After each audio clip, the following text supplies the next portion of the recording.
What's going on, guys? Welcome back to the Warren Outdoors Network here. And today we're just going to be going over a brief, shooting fundamentals, kind of entry level things, as well as being informed of the maximum effective range on your firearm or your round, bullet, whatever you're shooting. You always want to know your max effective range because, say, you're out hunting, you're in a tree stand or something like that, and deer walks out and he's at 50 yards. Well, if you have say a 22, which is a very small round, usually for a small game.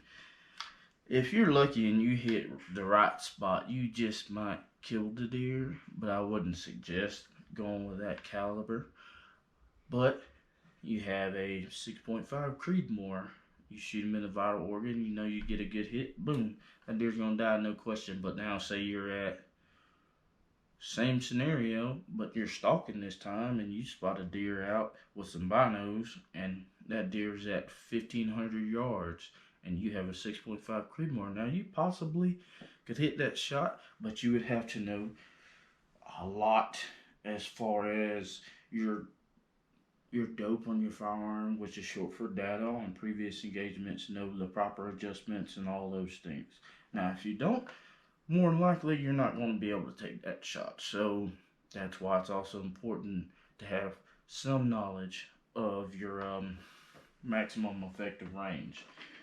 So right here we have a 22 LR short for long rifle, and its max effective range is about 150 yards or so, and then we'll step it on up to some 5.56, and that max effective range is about 400 yards, and then 6.5 Creedmoor, about 1,000 yards or so, depending on the shooter and the shooter's equipment.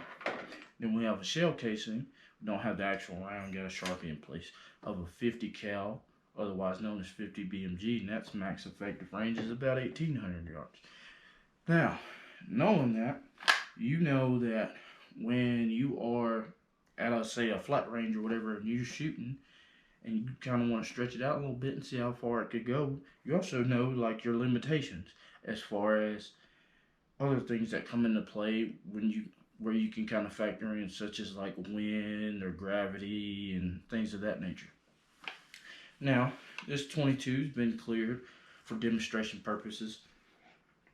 We're going to move into our sight picture segment here, which is simply you're just taking your firearm and preparing to shoot, and you're staring down that barrel there, and you're looking at this sight post, lining it up with this front little pin here in between the V-notch, and then lining that up a little bit further on the target.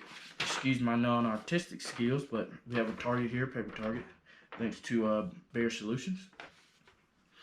And your rear sight post with your front sight post lined up in the middle, and then you'll just aim pretty much center mass, and then you'll have a slow trigger squeeze. You never want to jerk it, and you always want to squeeze it at the natural pause. So you would take a deep breath and just go squeeze, and do that, and you'll have a perfect shot every time. Thank you guys for watching.